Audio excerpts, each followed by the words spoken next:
Hello and welcome to Linebreak Rugby. This is me, your host Sav, and today I've brought with me Ed, and it's a two-man pod, mainly due to technical issues that people are just away and doing other Nobody things. loves us. Nobody loves us, so it's just me and Ed talking about the finer things that happened in 2016 and maybe a little look forward to 2017. Yeah, basically that's about it. Ed, you want to intro yourself? You've already introed yourself, really, haven't you? Well, kind of. I'm Ed. No. What's up? That's Ed. And it's me, Sav, just talking about nonsense. Right, we have a list of things that have happened in 2016 that we're going to talk about briefly. I think if we talked about all of these for too long, we'll probably run out of... I feel like you're already diverting from the format, but I'm not quite sure Yeah. how best to... Because, I mean, okay, we can either rattle them all off and then just shoot the shit in a rugby-related fashion for about an hour. All right, Or we can here we just- go. So the start of the year, 2016, England won the Grand Slam, right? Woo! In Yeah. March. England won the Grand Slam. Fantastic Eddie Jones revival, taking over from Stuart Lancaster. First time since the 2003 magical year of us being awesome. It was that long back. It was that. long Well, back. yeah, we won in 2011, but you have to go all the way back to 2003 before we... or since we won the Grand Slam. So that's Which is, positive. that's a really long time considering Wales have won it 3 times in between. with Gatland. Ireland, that's and just the Grand Slam, not just general wins. Ireland have got the Grand Slam once since France. I want to say 2 or 3 times maybe, or at least once or twice. Well, we've researched a bucket load of stuff, but we haven't researched any of this. Well, as I say, it's all on the fly. It makes us sound like Proper professionals. absolutely. Yeah.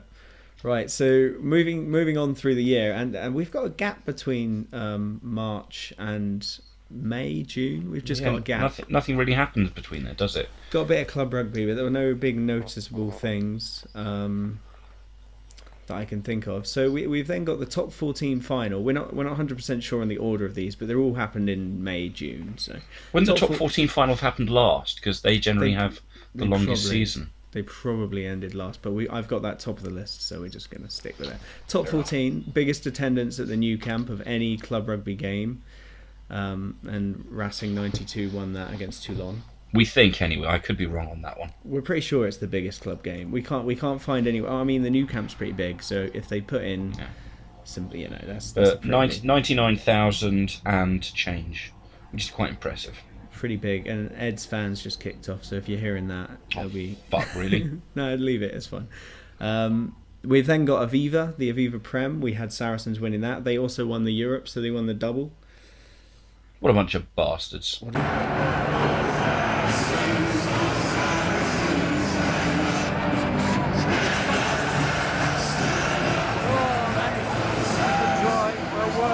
Try scored by number 13, Duncan Taylor.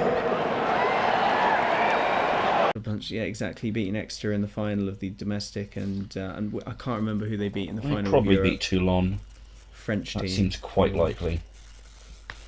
Or there's some. It's a bit of feedback on Ed's mic there. Jesus Christ, fuck's sake. Piece of shit laptop. This is... Okay. At some point, dear ladies and gentlemen, Oh, it's going good. we're going to be setting up iTunes so that we can actually have an actual reasonable format for the listening pleasure of all of you. And I think at some point, do we want to... I think possibly... In fact, we actually already have a Patreon, but we haven't done anything with it. We've done nothing with it because we need to be producing. but Well, we're producing. If consistent anyone's content. feeling particularly generous, my laptop is a piece of shit and is 8 years old and could do with We're not. Okay. I'm gonna do that. I don't give a shit about likes on YouTube or whatever. If people want to start, donating so we can buy better shit, that'd be grand. This hasn't been planned. Ed's just come out of left field here and asked. This is for- your fault for bringing up my piece of shit Ask mic on for my it. piece of shit laptop. I mean, Ed's ancient. How are your right? headphones working out? So yeah, the Saracens winning a bucket load of stuff and performing really well with Farrell at the helm. Oh, he's had a good year, hasn't he? He's had a very And good year. And- people complaining when he gets nominated for World Player of the Year. Yeah, it did look a little bit. I mean, you can dislike him, but he's had a fantastic year. So, especially club rugby, he's done well internationally as well. Obviously, winning the Grand Slam and everything. But He's now after I don't know whether it was this year or last year, but I know he broke 500 points this year. I think he's England's second highest point scorer ever now. He's certainly Only behind he's Johnny. heading that way. Yeah, He's still a he's very heading that long way off Johnny. So yeah, But he's Saracens still doing in well. second. We've then got the Pro 12, and Connacht winning that was Amazing. a reasonable fairy tale, I would say. Yeah. There've been fairy tales over the years, but that one is a pretty big fairy tale. And some not only great that, but players they coming beat through. Leinster as well. So there were some big moments for Connacht in the Pro 12, and that was certainly one of them. Moving swiftly along. Oh, you remembered a try from that game, didn't you? Oh, I just remember that Adeolaken scored. I can't remember whether he scored both. Oh, was it in the Try of the Year compilation? Quite possibly. Maybe. Either way, great try. Great try. Moving swiftly on. So this is less opinionated, more just firing little memorabilia back at you. Hurricanes win the Super Rugby. So that was fairy tale-ish, I want to say. Well, the Hurricanes with Barrett were doing well for a long time, but everyone had their hearts pinned on the Chiefs or maybe the Highlanders Because it's to win usually it. those two, isn't it? Well, the Highlanders won it the year before with... Did they win it the year before? They won it. Sapawanga led them to victory. Who's the last team that isn't the Blues? Crusaders. That's who I was thinking of instead of Crusade. Yeah, whatever. Crusaders are pretty good as well, to be fair. I mean, New Zealand dominated the conference. The biggest thing for me that came out of Super Rugby was how weak the Australian side looked. When they played New Zealand sides, they didn't look close. I think that was the biggest surprise. Whereas the Lions in South Africa kind of held up the mantle, the torch a little bit. Yeah. The contrast between obviously the Lions in South Africa doing quite well and then not doing well as South Africa as a whole, whereas the Australian teams not doing well at club rugby and then doing okay at international. I don't know. It's interesting. Yeah. Hang on, I'm trying to... He's trying to fix something, but we can move on. No, I'm trying to remember something from 2016. Go on. But something important. Well, no, didn't the Kings or the Lions... the Lions did well, the Kings not so much. I'm thinking who am I thinking? The brand new Japanese team. No, I'm thinking of one of the South African teams that did really well. Oh, the Lions. Lions got to the final. Oh, that's probably what I'm thinking then. Yeah, the Lions got to the final and got beat. Was it the final or the semi-final? Yeah. Anyway, they got pretty damn far and got beat. I mean, the debut team, the Sunwolves and the Jaguars, Jaguars. They had some great moments, but neither covered themselves in glory, really, did they? Which I think was a great shame. It wasn't so much a whitewash so much as you could tell they were new. They did play. So the Jaguars in certain parts did play some fantastic rugby, as Argentina do. But they didn't. There were discipline problems and there were consistency issues. Oh god, yeah, yellow cards everywhere. Yeah. So yeah, there were some problems with them. We then got New Zealand winning the Rugby Championship, obviously. And doing very well with it, and then we've got the obvious South Africa crumbling in spectacular fashion. I feel like you've skipped over the summer. We did skip over the summer. You completely skipped over the summer. Well, we've got the Olympics coming up later. I can't think of anything that England did, but France nilled Argentina in Argentina. I remember that. Which was 27-0 was the second game. Which was actually really, really strong from France, yeah. Yeah, granted they did lose the first game. Ireland won their first ever game against South Africa on South African soil. Yep, I've got that. Wales got pantsed by the Chiefs. Yeah, and it wasn't It wasn't a Chiefs. Which is a shame. It wasn't a Chiefs first team either. That was a Chiefs. Yeah, B they team. were lacking all their All Blacks. But granted, it was a midweek game, so the Welsh side wasn't full strength. But no, it wasn't that they were lacking all their All Blacks. They were lacking some of their first team choices as well. Oh, it was New Zealand saviour, Stephen Donald. Yeah. Pulling all the strings. In fairness to the Wales, they did give a great account of themselves in the first two tests. They did. They just completely. They got demolished in that last bit. They were browbeaten and demoralised, I think. Sadly. New Zealand beaten in the USA by Ireland. Yep. I've got down as well, which That being happened. obviously a fantastic moment for Ireland and World quite an rugby in emotional general. one, especially after the 2013 fiasco. That nobody wants Certainly to in remember. light of Axel's passing a couple of weeks prior as well, because that's something we didn't write down. He and there was a Japanese international who made like 3 or 4 World Cups who passed away Was Foley before about a Soldiers week or two. Field? Yeah, because remember they made the 8 in front of the haka. Oh Christ! Yeah. Yeah, You know what else we've forgotten, which I feel is definitely worth bringing up? go for it. The first time in, let's see if I can get this right quickly without getting it completely fucked up. 92 years, is that right? Go on. What happened the first 92 time? years between rugby's appearances at the Summer Olympic Games. Mm-hmm. Granted, it went from the 15s-a-side games where double winners USA kind of got. They didn't do well in 2016. They've not done in well at Rio. all. The USA and Canada have actually been a little bit. I got to say, I felt really bad for Canada at the on a Olympics downward because trend. they've generally done very, very well at sevens. The Canadians have a massive issue with their union at the moment, where really? they don't want them to play in the pro league, the pro rugby league or something. Oh.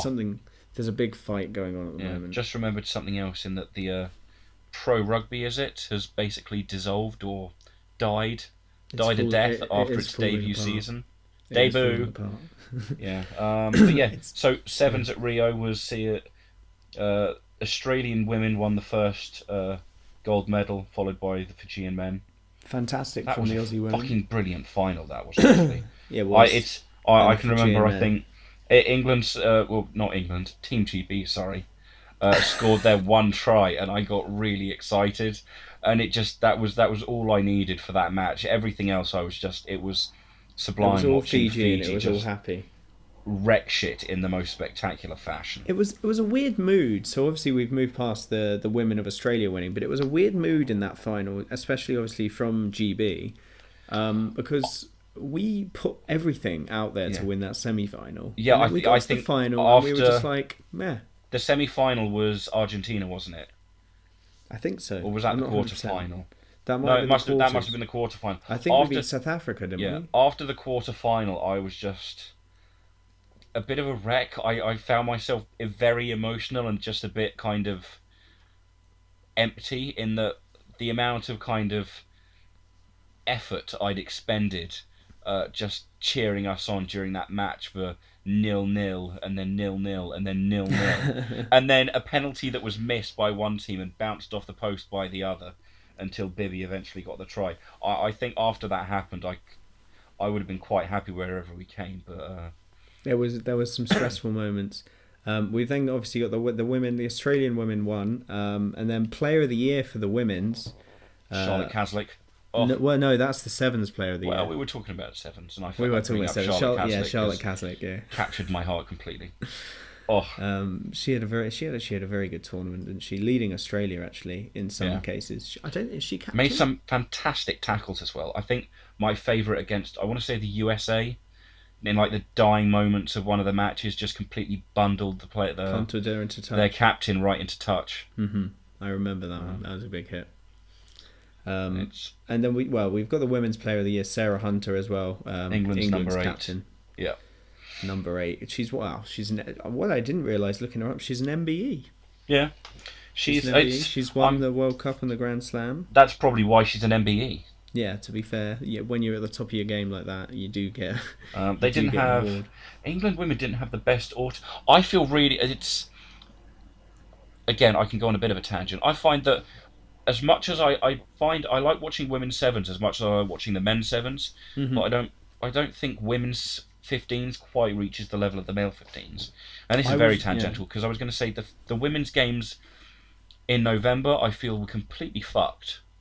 I don't know how it was organised, but certainly Canada. There's something wrong with the calendar. But Canada played 3 games in, I think, 8 days, which is not something professional teams should be doing. Yeah. there is something there does need to be an organisation, because I think there's only a few pro teams out there, and England's one of them. I don't know if New Zealand Are they not? They must be. That I think they are. I'm not 100%, but there's only one or two, and obviously you've got. Oh no, because it's mostly the 7 teams are the professional ones, aren't they? But I would really like to see that build and start coming together as being a full calendar year sort of thing.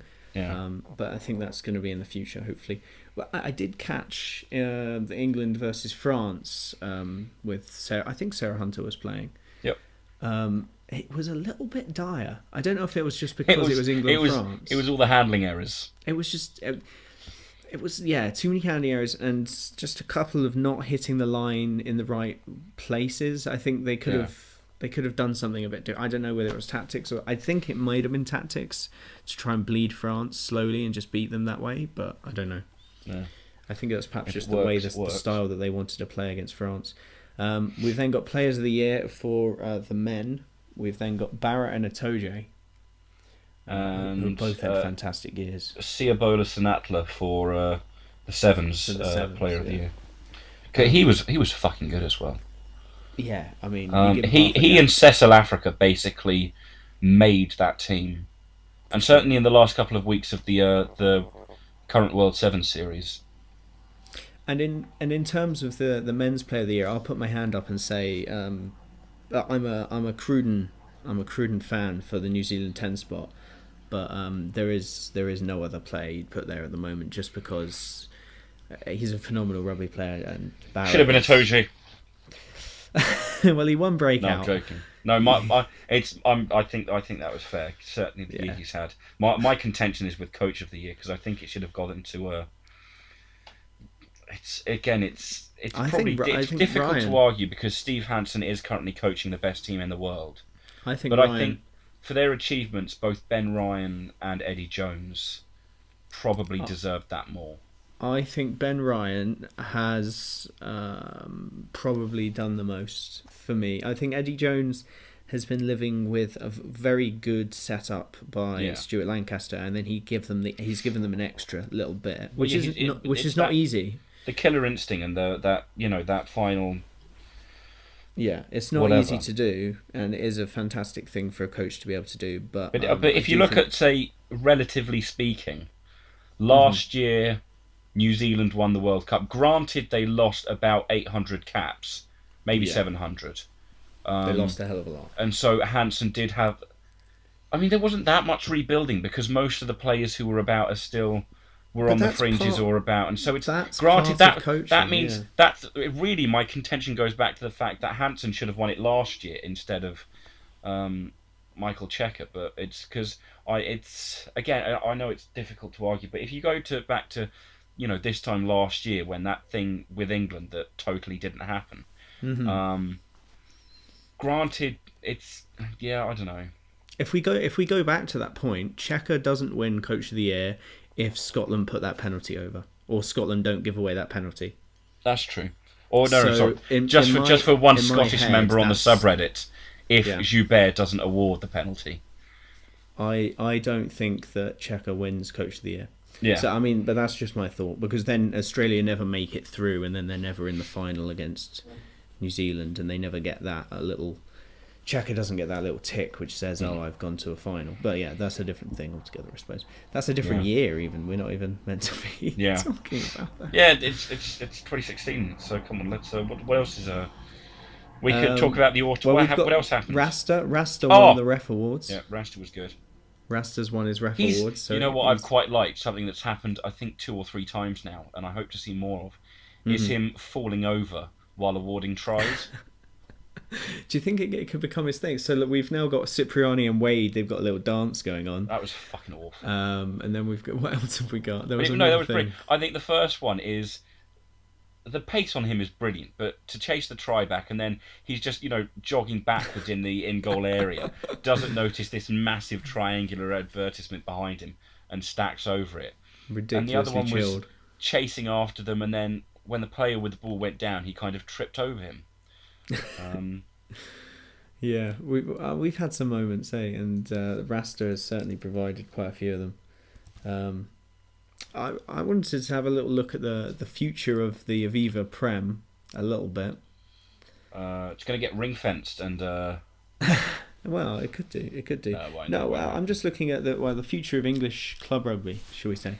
It's And doomed. obviously, London Welsh have capitulated a little bit. Yeah, haven't they been awarded? I know they were like disqualified from carrying on competing, but weren't they then granted to play in it until the end of the season, or have I just They made that up? they have according to my old man, they've been granted to play, but they need to come up with money by this next game, I believe, Oh, that's not going to happen.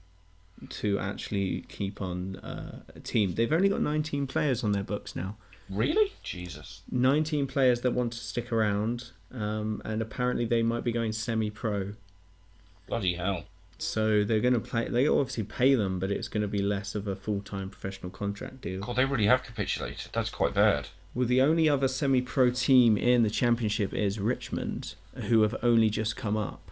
And they're in the exact same ground, near enough. That's I mean, and not only that, but they've just come up, and because London Welsh have got so many minus points from all these issues, yeah. Richmond have only won one game, but are actually above London Welsh, who are beating teams. They are winning games. They beat London Scottish. I don't know the score, but I've been told they thrashed London Scottish quite convincingly. So London Welsh are fighting for their lives pretty much, but they've got 19 players that want to play and are apparently quite good. Fair enough. So it should be interesting. Moving from that to another thing to do with the championship is Bristol. Bristol got their first win the other week, They got their first win, and despite being a man down for most of the match. 2 men down for a period. Well, but they got red carded in the first half. Yeah. I still don't think I've PC. seen what for, but It was. oh so yeah, I on- have. That was a bullshit card. That I remember So, now. I'm- That was I'm- that was so unfair.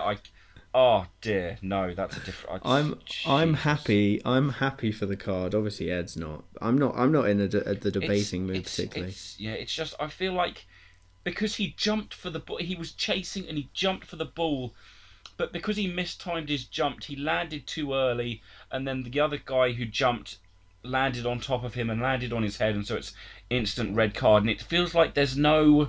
I do understand the remit. I fully understand World Rugby's ideals and their plans with regards to stopping, the dangerous shit happening and keeping player safety absolutely paramount. I get that But so much. but that's the But issue. it just So seems that's to be this complete lacking in awareness of the context of what's going on, and it's Well, I because you think- watch it and it seems. Oh, this is not the right tangent to be going on. This is current. This is fine. Yeah. To give the other side of the coin here, World Rugby are literally their bare minimum for what they want PC to do in that situation is do not compete for that ball if you cannot see everything in front of you.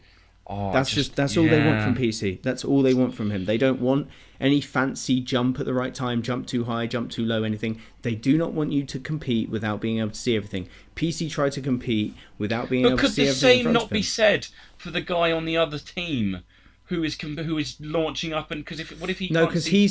he saw the danger, sure, and he tried to out jump. He tried to out jump it. I agree. He put himself in a dangerous position by making the jump, but he's allowed to make the jump. No, maybe. You're not allowed to contact with him. So if you can't see and you run into that space, which is a competition for a high ball, you know people are going to jump for it, then you've already made that active decision to run for the ball. And I understand what you're saying. There needs to be common sense applied to it, but you can't run into an area that's a competition for a high ball without being able to see everything. And I know it's difficult. It's very difficult because it's a full-paced game and everything's happening. But what it will do is it will stop competition for the high ball, which is or you're a just going to great get thing. players, jumping intentionally because they know that if someone doesn't, then they can land finally and milk a penalty or a card. That's what someone said in the call, and I wasn't 100% happy with that because people don't put themselves. Okay, in no, dangerous Grant, positions. it's a bit out there, but I don't think it's completely beyond the realms of possibility. Yeah, but I'm just imagining myself if I was 15, playing against my local rivals, and I really want to win this game, and someone is coming at it at an axis, and I'm jumping into their shoulder with my legs. I'm not going to try and kill myself to catch that ball, because it is a possibility of death. You're going to break a neck if you flip at the wrong angle. Yeah. And people, people Fair do enough. try and avoid dying. So Yeah. but that's a nice little tangent we've gone on. Yeah, sorry. So you were Bristol Bristol won, won. and they might stay up, and it might be all happy singing Oh. daisies in Bristol. You can clarify this for me because you didn't clarify it beforehand. Go for If it. Bristol are bottom of the table at the end of the Premiership season, Oh, that's interesting. No, they don't. They don't play a playoff, I believe. I thought. So has that changed then as of this It's season? automatic. I think it's automatic relegation. Really? Oh, shit. So wait, how do they they not play- get relegated then? Just by They don't get relegated because they might get more points than Worcester. Worcester? Oh, so Worcester might get relegated. So Worcester might get relegated. Yeah. So one is definitely getting relegated. So there's definitely no playoff anymore. I don't think I. I agree don't with think that. there was a playoff. There was a playoff final Well, no, in but the I thought there was. championship. Oh, No, it's a playoff maybe final in the that's- championship. Yeah, that's what I'm thinking of. Yeah, it's a playoff final in the championship. That's And how so you that's get why relegated. Bristol and kept promoted. on not coming up. Because So they kept on okay, losing yeah. to different teams. Yeah. Gotcha. So it's the playoff to come up that's the big thing, Yeah. which got I that think mixed up in my which I head. think's a bit. I mean, obviously Exeter came up, and it was a good thing for Exeter because they've stayed up. But I think It's happened that to a lot of teams. They've come up and. because of Bristol, yeah, No. What is it? All Bristol? I mean, I'm trying to think. they've all lost to Bristol. I think. Well, quite a few of them have lost to Bristol. Two. Because some of the bigger teams in the Premiership, I'm sure. I can't specifically remember them well enough to name them. I'm sure Quins were at some point. You type in the Rugby Championship and it comes up with the. And I want to say Northampton. Maybe. I honestly don't know. I honestly couldn't. I couldn't tell you too much about the championship pre Exeter, because I can't. I honestly can't remember. I know there were pre Bristol's first year down there, shall we say? Because I don't know much before that. Because I wasn't. I was interested in rugby, but I wasn't watching a lot of club rugby before Exeter weren't winning yet. 2006, 2007. Oh, it's earlier than me at any rate. Like 2008, maybe a while ago. It's been a while. Yeah. So yeah, I wasn't wholly in that, but yeah, Bristol they might not. Who knows? If they win another game and Worcester lose the rest of them, then Bristol will stay up. That's basically it. Okay. And at the moment, they're 2 points behind Worcester. So it's actually the relegation battle is going to be almost as Saracens interesting were as the top champions four. in 20 years ago. I mean, yes, Saracens, Northampton, London, Is that in the Newcastle, championship or is that Sale. in- Yeah, these are champions of the championship back in the 1980s, 1990s. You've got Sarries, Northampton, Newcastle. Leeds, Jesus. Harlequins, 0506. Thought so. All right. And So, Northampton no, of Saints course, most we knew- recently in the 2007-2008 season. Well, Quins won the Premiership not too long In well, I say not too 2012, long yeah. ago. Actually, that's not bad as a turnaround, going from championship winners and then 6 years later Premiership winners. Oh, wait, Well, am I looking at the wrong thing? List of champions. National one. maybe. Yeah, that must be right. No. Yeah, Yeah, that's right. And then My it's thought gone process to is our... that Exeter were trying to emulate Quins to a certain extent because Quins came up, they built themselves, and now they're pretty huge. I would say that Quins and the media and the money are kind of intertwined. There's a lot of London-based media people that are very Quins-based as well. Yeah, And Exeter that's only not to say came it's up. pure bias, but Exeter only came up after 2010. they did. I think was So it it's- 2000 the year before? I'm trying to That remember the was- year before. oh, yeah, we were in a Both years playoffs. before, lost to Northampton and then lost to Yeah. Leeds. We lost in the playoffs, so it was a little bit frustrating. I think I can't remember 100%. So it's yeah. I mean, But I don't- I remember at the time, not everyone was sure whether we even wanted to go up. But we had a chairman and a coach who said, "Yeah, we want to go up now. This is our Oh, year, that and we're was going to what stay I was up and going keep to going." ask. Your coach Baxter. was. I'm trying to remember something. It's unrelated. I'll ask after. All right, ask Arthur. Yeah. We're going to look at forward again to England, Wait. Ireland in the Six Oh, Nations. God, Perhaps we're moving completely on from the autumn, are we? we're going to move on from the autumn. We're going to wait. Fair enough. I'm sure there was something else I wanted to mention. Italy beat South Africa, and that's all we'll Oh mention yeah, on that was huge. But I mean, people are really putting that down to South Africa are rubbish. I mean, it really does take away a bit from Italy. I'm so thrilled for Italy, so thrilled. But I still think that is by far a bigger upset than say New Zealand against Ireland in the USA. I think it's there's been. I mean, this is not, Yeah, and no, it again, is big. this is not a debate I want to start, but there's been a lot of talk, especially in the last 12 or 18 months, about Georgia and Romania's potential inclusion in the 6 or potentially 7 or 8 nations, and or if you bring in promotion and relegation, questioning Italy and Scotland's places. And I think after the season just gone, I think it's after Scotland's hiding of Georgia and Italy beating South Africa, I think I'm so thrilled for Italy, but that is, you can't call that regardless of how poorly South Africa have been this year, that is nothing but a beautiful upset. Yeah, I do agree, and I think Italy are. I think And they I are moving really forward hope they still. do well in the Six Nations. They've got a lot of. They've actually got a lot of backs now that are quite interesting. That could do quite well, and I mean Campagnaro is obviously one that's playing for Exeter, and I can see moving forward to being very, very good. Does he get used much at Exeter? Because you seem to have like a dozen centres. He is bench. He's been injured for a long time. He is a bench player or not even in the squad for the first A15. But he does play a lot of Braves games, and these Braves games do include quite a lot. I mean, this is an Exeter team that wins the Braves League, the A League. Yeah. The league. They win that league, so they do have a very, very good depth, and that team is quite strong. And he's still reasonably young, so he does get games off the bench, and he scored his first Premiership try the other day, I think, against Leicester. Maybe I'm trying to remember whether he. I don't know. Actually, I don't think he scored against Leicester.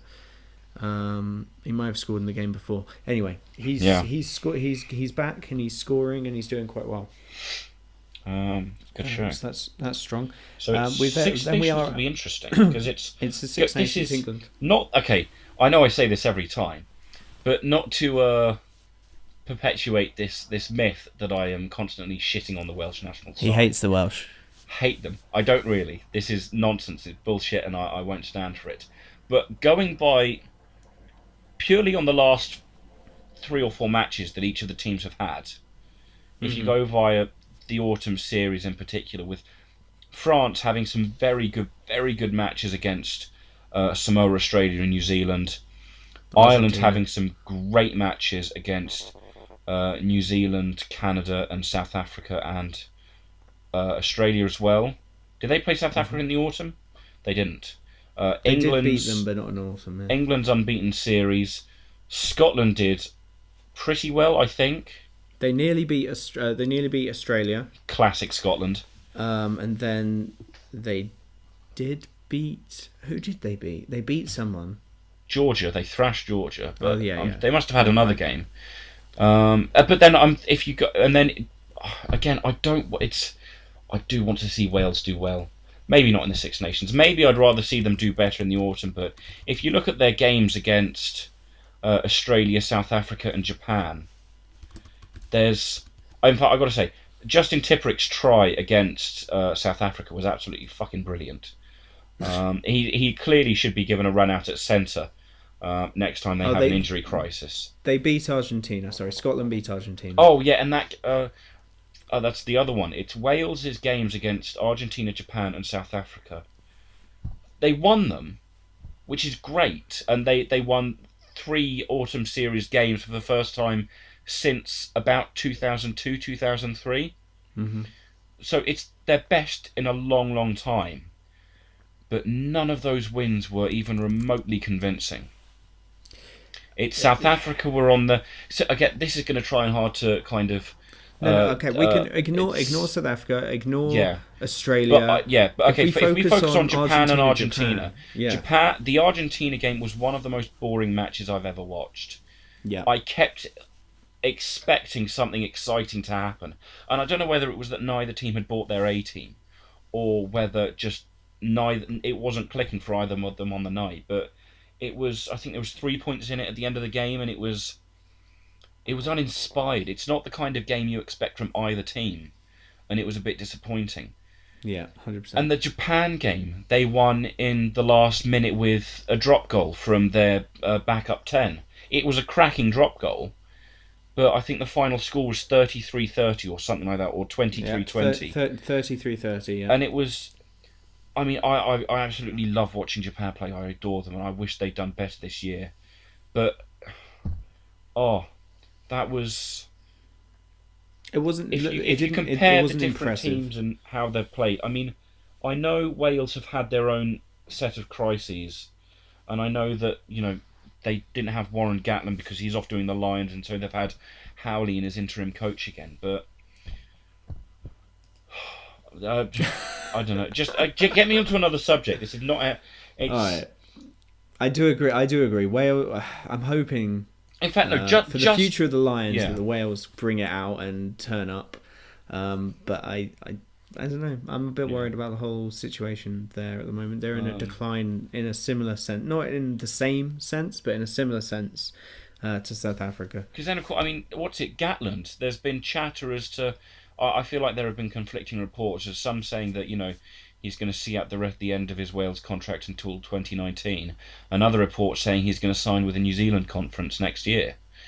After the Lions, he's been talking to the Chiefs, hasn't he? Yeah. His coach. So it's. I mean, if you go into the shit that's going on with the regions and the kind of the internal politics with the WRU that have been shit for ages.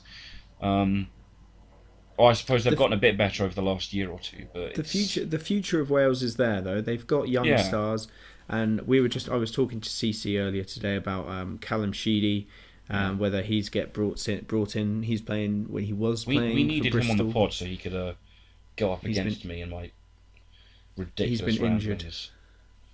Anyway, CC.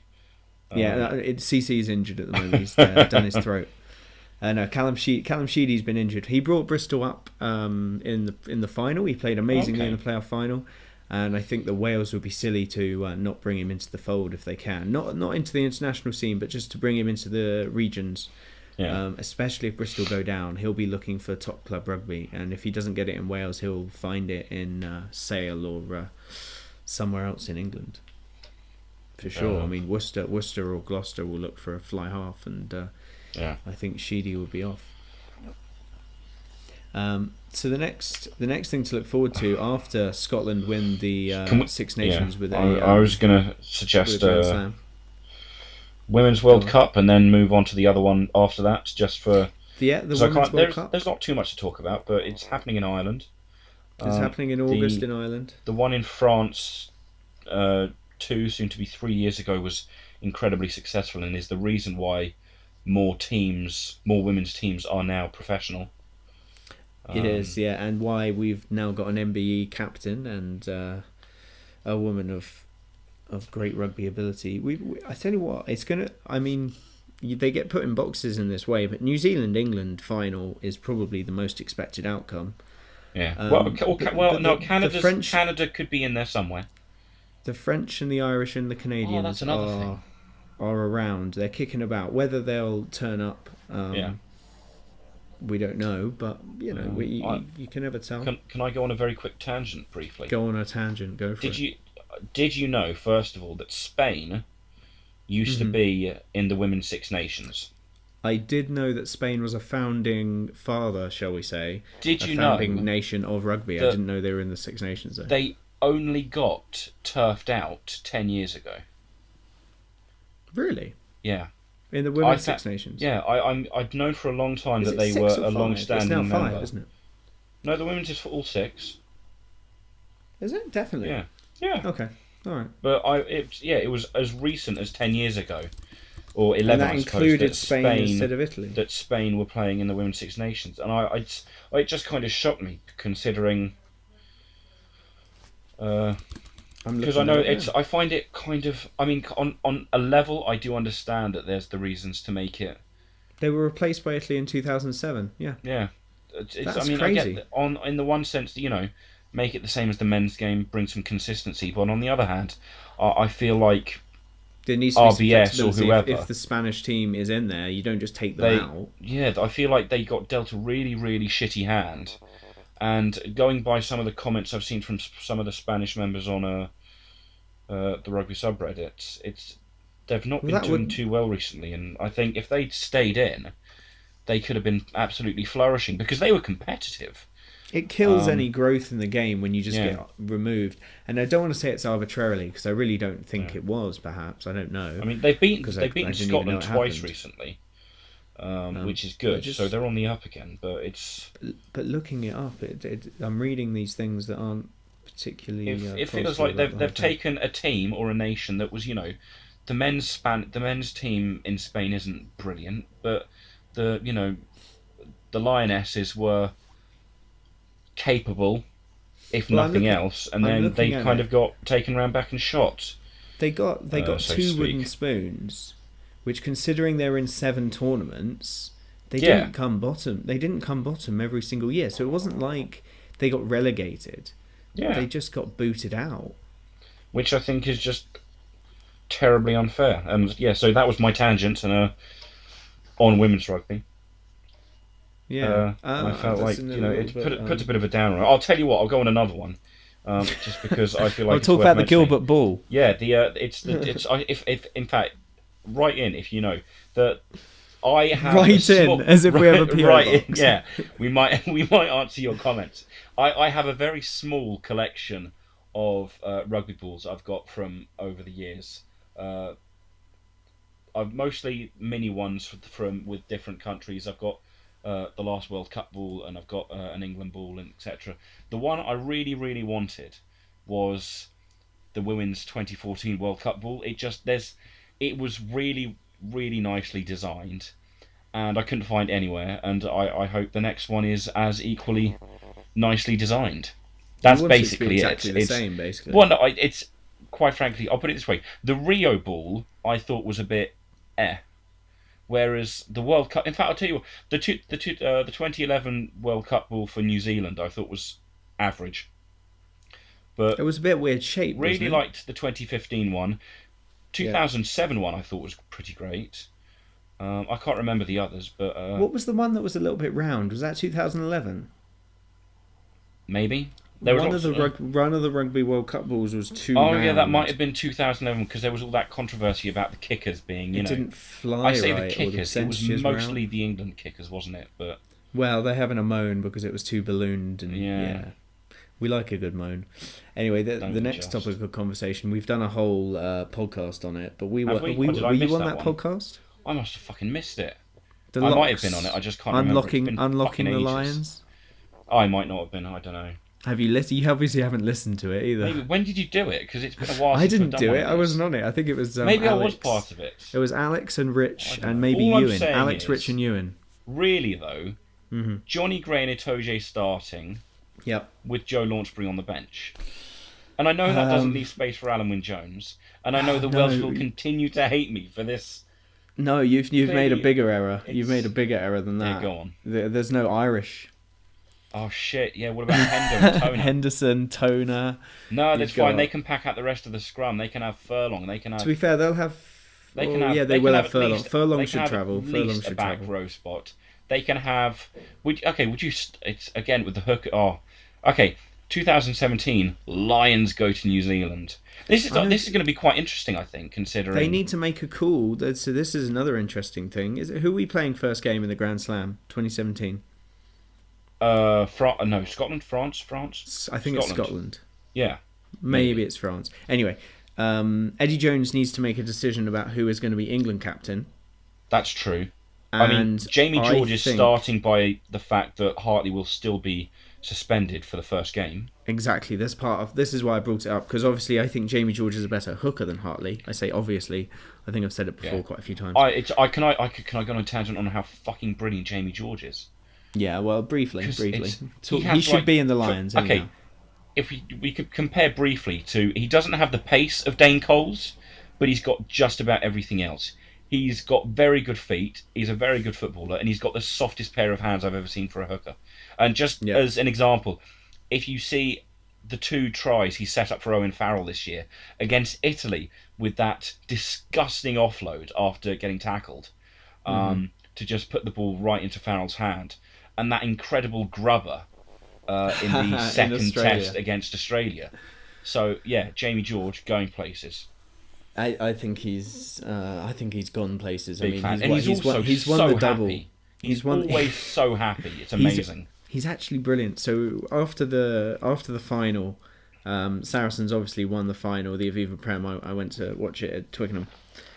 He was on stage I think it was BT Sport, or it might not have been BT, because I think there might have been some rude language, but he was brilliant. He was on the stage, he was laughing, happy. Obviously they've just won, so he would be happy, but he just quality personality, and it annoys me, because obviously I know someone like Hartley, the image he's given by the media is obviously one of being a thug, and I've liked him as captain though, in fairness. Yeah, he's abrasive and everything else. But then you've got this hooker who's obviously world class. He's sitting behind him on the bench, looking for as many minutes as possible. And it does at some point. I just go, well, maybe we should be doing it this way round. Maybe someone else should be captain. And I think maybe he'll be acknowledged by Gatland and brought on the Lions, and Hartley might not. Yeah. Our first game is against France, by the way. Okay, it's France. Okay, so it's captain for that game. But going back to the Lions, I think Jamie George best, and not a Welsh hooker. Not a Scottish hooker though either, really. Oh, maybe. Does Scotland have a good hooker? Maybe it'd be 2 Englishmen and an Irishman travelling then. I just don't see Dylan Hartley travelling. Maybe not. I mean, granted, it's very interesting, isn't it? I obviously I think Best will start. Yeah. The test games. I mean, the man who plays with a broken arm and hits another ruck is pretty dedicated to a cause. Yeah. I cannot wait for the tournament, because it's. I mean. Oh, and we're gonna have a non-Welsh scrum half. There you go. No, are we? Yeah, Murray. Yes. Murray and Youngs. Murray or Youngs. But what about who are the first Webb time and since Davis? 1980, or the first time ever in the history of the Lions, or something? Oh wow! Oh yeah, I read that. Yeah, that was the thread from Sam Davies for Wales. I was going to say it's 2013, 2013 in Australia. I went to some of the games over there. It was kind of, in a way, the first. In fact, it was the first Lions competition I'd ever actually paid any attention to, because we've never had Sky, and so I'm sure I went for a very long time not knowing what the fuck it was, and only finding out, I suspect, shortly after 2009, sometime around 2010 or 11. I'm sure I must have known what it was. I just so little awareness. I remember Dawson. Yeah, but I mean, I suppose I must have had some idea around 2005 with regards to Woodward taking loads and loads of past-it English players. But I was reading up on that as well. That was just such a poor. I mean, as bad as that tour was against for New them. Zealand, was it? Yeah, but that's why I bring it up, is because they beat South Africa in 87, 97, sorry. 2001 against Oz lost. 2005 was basically the Dan Carter show. Yeah, he proved to be the number 110 of all time at that point. But then I'm kind of thinking, and then lost to South Africa again. So this might make or break the cycle of the last kind of 6 tours, as to won one, lost one for each. But it's going purely on. Granted, 12 years between tours, everything changes. There's very, very very little you could say that links each of them, except for the fact that it's still the Lions.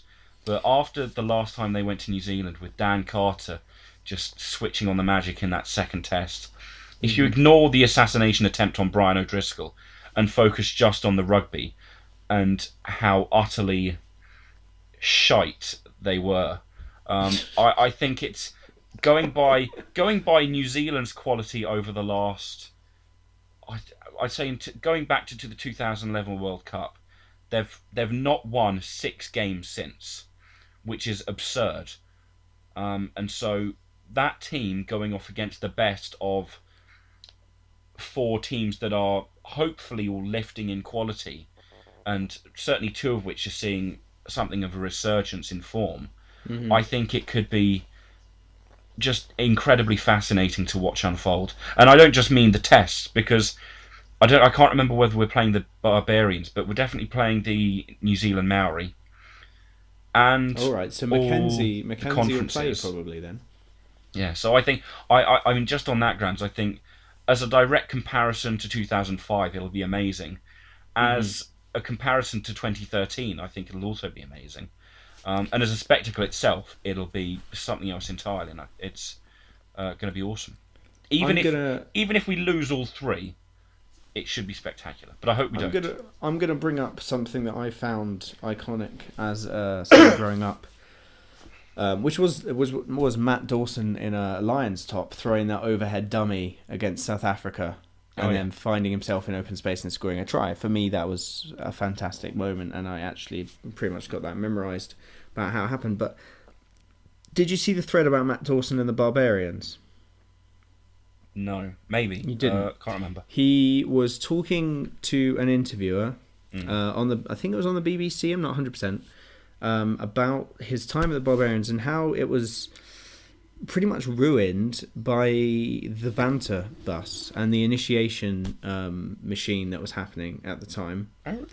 Apparently, one of his mates was. Wait, sorry, Lions or Barbarians? Barbarians, not the Lions. Yeah. But he has reasonably good things to say about the Lions, I think. I'm pretty sure about. But no, just the Barbarians at that particular time. Apparently, he was. And the interviewer did laugh at this as well. To be fair, so I wouldn't feel too bad about it. But I'm sure I have heard such things. He was flailed by his friend with a cactus. Oh, the fuck! A spiky cactus on his arse. But the thing is that I've never understood any of that around his exactly sporting or rugby culture. His friend didn't want to do it hard enough, so one of the old Welsh second rows, I can't remember his name, someone Welsh anyway, decided to take the cactus off them and whack his arse until he was bleeding and spiky. I don't know if it was bleeding so much, but a lot of spikes in there. Kind of fucked up. And Dawson never played for the Barbarians again, said that he didn't want to play for the Barbarians ever again. In the interview, that's a shame. I think because the Barbarians as a tradition as a team, certainly over the last few years, and I could move swiftly onto something I also wanted to mention, have been great. But I didn't know how best to work this into the conversation at any point. But I guess this is as good a time as any. I had mentioned in one of the last or 2 of the last podcasts we did about how much of a revelation I thought Will Greenwood was in his coaching capacity for the Barbarians against South Africa. Oh yeah, they were happy and feel good. Yeah, I would love so much to see him get a similar gig with literally any team at this stage. And I think Eddie Jones seems to be grooming Steve Borthwick for 2020 and beyond for England. It's go on. I don't have an issue with Borthwick as a coach. Yeah. I just think as a personality, he's incredibly boring. Oh, really? I haven't seen enough. Yeah, as a person, he's reasonably. But like Greenwood seems happy chappy, and he'll have a lot of chat, and it'll be quite interesting. But Borthwick just seems a bit dull in comparison. Right, we're gonna have to wrap up, I think. Oh, really? Oh shit. Well, yeah. Well, how long have we been? I don't know. I'm not looking at my computer. I had to hide It's been about an hour. It's been about an hour. I had to hide my laptop because the fan was annoying you. No, that's fair enough. So that was everything interesting ever. That we didn't miss a single thing, did we? You Well, won't we be could have able mentioned a few more times that England. No, you won't. You won't be able to find one thing. I bet they can't find one thing that we missed. Well, Not a what single about- thing. No, I bet you there we is. didn't mention Rockadaguni. We didn't mention Yard. We didn't mention Nihim on a Scudder or Sevilla. We didn't mention loads of things, but I Sevilla's had bet a you bit can't of a bum find year, one hasn't he? significant thing. Sevilla's had Significant thing. Well, Argentina ran New Zealand close for like 60 or 70 minutes. Yeah, as do quite a few teams, and then they lose. And they, but yeah, no, Argentina have looked better. Oh, what was? I tell you what. South Africa looked poo. One. Oh, that's something I was going to. You were going to think about. I'm sure there was more I wanted to mention, like the fact that it was one of its significant things. Yeah. The Barbarians on their 3-match tour. I find it weird that it's called a tour because they drew with South Africa, great match. They beat Fiji, all right match. Thrashed the Czech Republic. They beat the Czech Republic. Brilliant. They nilled them, which was the first time they'd done it in about 30 or 40 years. But the reason they went there was because it was the Czech Republic's 100th anniversary as a rugby union member. I think that's quite significant. Oh, also, Cyprus have the longest unbeaten streak. There you go. They do. 24, is it? 24 games unbeaten. 24 games unbeaten. Beat that, New Zealand. Beat that, New Zealand, exactly. Or don't, actually, because give us other teams a chance. New Zealand's still number 1, England number 2, and then Australia, Ireland kicking around in there. I'm sure. What else could we have mentioned? I'm sure there's definitely something. Yeah, no, we haven't missed anything, Ed. Don't worry, we've missed nothing. We did the list. Yeah, that's true. Okay, so 2017 is going to be an amazing year for rugby then. Yeah, is anything? 2017, who do we? the women, well, okay, Women's fine. World Very Cup. quickly then. Last things. I'm too biased and I know nothing about rugby. So, who do you think is going to win the Six Nations? I do think England will win. England, brilliant. Who do you think is going to win the Premiership? I think Sarries will win again. Pro 12. Unless Wasps do upset. Pro 12. Oh, interesting. I haven't been paying close enough attention, but I think doesn't Munster, matter. Top 14. both Munster and Leinster are on a big run. Munster are doing really well at the moment. Top 14. I haven't seen a single thing of the top 14. I have watched a bit of the Pro 12, so I think Munster are doing really well. Yeah, Claremont will lose in semi-final. It'll be awful. Lions tour. Lions tour. We will have. I think Lions will win 1 2-1 game. New Zealand. Yeah, 2-1 New Zealand. I think the Lions will win a game. Super Rugby. Super Rugby for next year. Ooh, I don't know how many players. It depends on whether Cruden leaves or not. But I fancy the Chiefs if what's his name's back. If Nartai's back and Mackenzie's back on form, I fancy the Chiefs. Yeah. Rugby Championship. Rugby Championship New Zealand. New Zealand. There we go. So we have now the greatest accumulator, and we've given you all the answers. So if you want to go and put on some money, once you've won like however much money you're going to win, send us half. That will. To be honest with you, that might actually earn you some money. I don't want to promise anything because it's all on you now. I made sure. I'm trying to think about what would have been the biggest mistake there. Maybe the Pro 12, but I do think Munster are in with a shout this year. So I don't know if that is actually that wrong. I think they've won like the last. They've won every game since Axel passed away, haven't they? They're on an absolute rampaging roll, and it wouldn't surprise me if they just kept that going. They've been very impressive. Final things, finally. The final things, finally, will be... Linebreak Rugby for 2017? What's that going to look like? Linebreak Rugby 2017 is going to look... There's going to be hopefully more video content for a start, rather than just pure podcast. And there's going to be more articles because we've already got a couple lined up, and there's some more people that are actually interested. So we're actually going to be cranking out some more content, hopefully, for you. And as Ed said, we're not asking you to donate because Ed's asking you to donate. That was just until a mindless, do not. So in this industry, we need to provide content before you actually start paying us.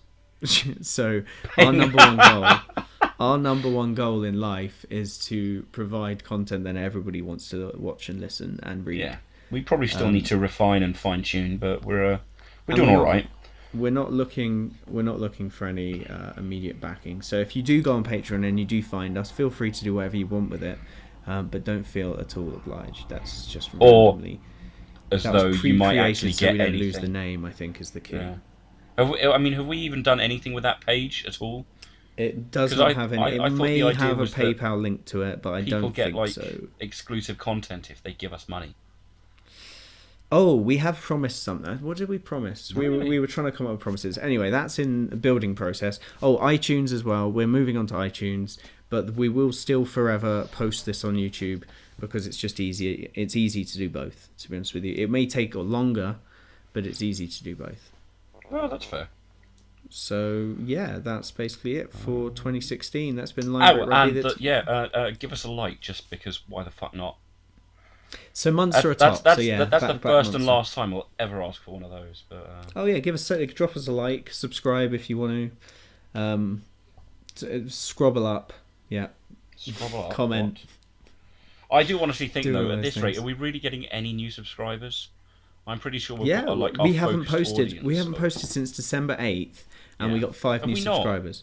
Fuck, And we that's got awful. 5 new subscribers since then, though. Fair enough.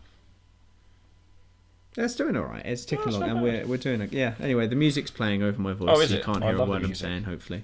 No, that's not true. You can always hear the music. You just use it as an excuse to hide it when you secretly rage against the Welsh and then tell people I'm doing it instead. That's totally what happens. He's back on the guys. Welsh again. You can't. You can't. I don't understand why you do that. Every time it's near the end, you're just Every like, time, just I'm just going to randomly talk about it's- the Welsh. So you'll be amazed. One day I'm just going to totally shit all over the Irish, and everyone's going to be shocked. Right, I'm going to stop recording. Yeah. Stop. What? I'm still recording. What can I do quickly? Oh no, I can't. That doesn't work. I'd stop. Just leave the Welsh alone, and we'll come back later. Yeah. Just